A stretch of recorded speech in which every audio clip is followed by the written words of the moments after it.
Hinamon sa pamamagitan ng isang full-scale simulation exercise o SIMEX ang emergency response, operational at tactical capabilities ng mga ahensya at otoridad sa Daniel S. Romualdez Airport sa Tacloban City, Leyte Province. Ito ay upang matiyak ang kahandaan at kasanayan ng mga personnel na nagbibigay seguridad sa mga biyahero sa mga paliparan sa bansa. Police Staff Sergeant Lawrence Mark Galang iabot sa balita. Nitong nakaraang February 28, 2024 ay nagsagawa ang Aviation Security Unit 8 at Civil Aviation Authority of the Philippines Area 8 ng isang full-scale exercise on aircraft accident sa Daniel Z. Romualdez Airport, Tacloban City, Leyte Province.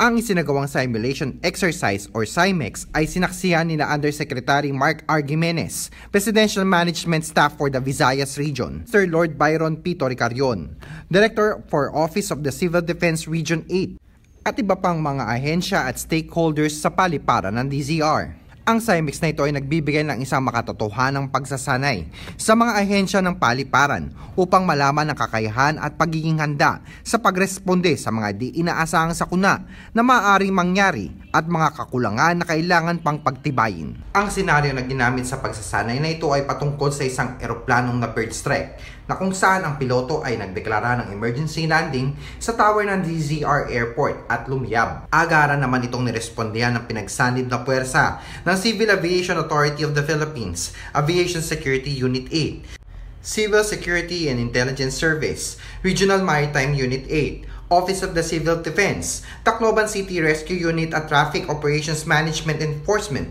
and Control Office na kung saan ay matagumpay na nailikas ang mga pasahero mula sa lumiliyab na eroplano. At habang rumeresponde sa emergency landing ay may isang di umano'y unattended baggage report na pinag-inalaang naglalaman ng bomba ang sumalisi at iniwan sa may gilid ng isang lounge ng airport na hindi napapansin ng publiko. Ito ay agarang nagkordon ng ating mga otoridad at sinailalim ang bagahe sa paneling procedure ng Tactical Operations Group 8 ng Philippine Air Force at Bomb Disposal Procedure ng PNP EOD K9 Unit.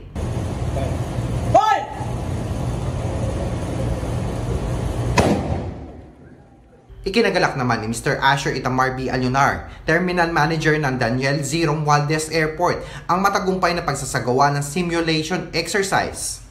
Sugad sir, aton sugad kataasan aton ang importansya hininga aton ginhimong aktibidad. Diri kita maaram kung saan mahihitabo ang mga sugad hininga mga aksidente or disgrasya. Importante nga maging magpakabatid kita, preparado kita anuman nga panahon, anuman nga adlaw nga sitwasyon dapat permanente andam ang aton airport and personal naton airport pati ang community as a whole kay diri kayahan airport hin Camila so kinahanglan namon ng assistance o suporta hantanan nga responding agencies is responding units nga harani airport para buligan an aton mga maa-aksidente nga mga pasahero.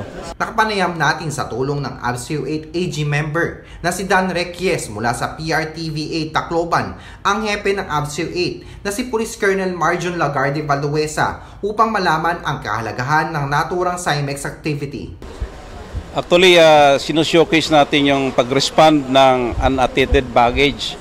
So, pinakita natin kung paano ang procedure ng ating EOD, ang K9, at even yung proper reporting sa ating headquarters and communication skills ng ating mga tao. Kung paano nila maibato yung mga insidente na nangyayari sa airport.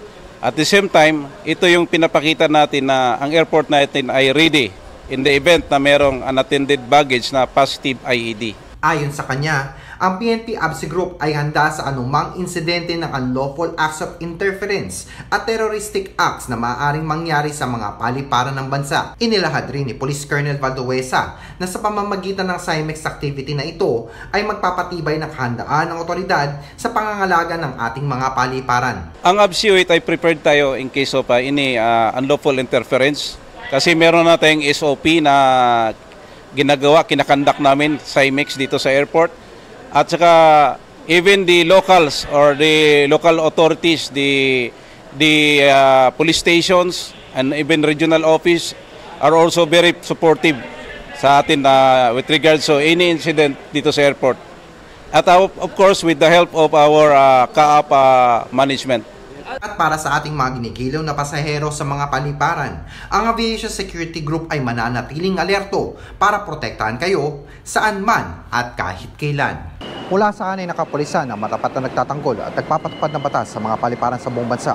Ako ang inyong PNN correspondent, Police Staff Sergeant Lawrence Mark Galang Yabut, alagad ng batas, tagataguyod ng Balitang Pulis.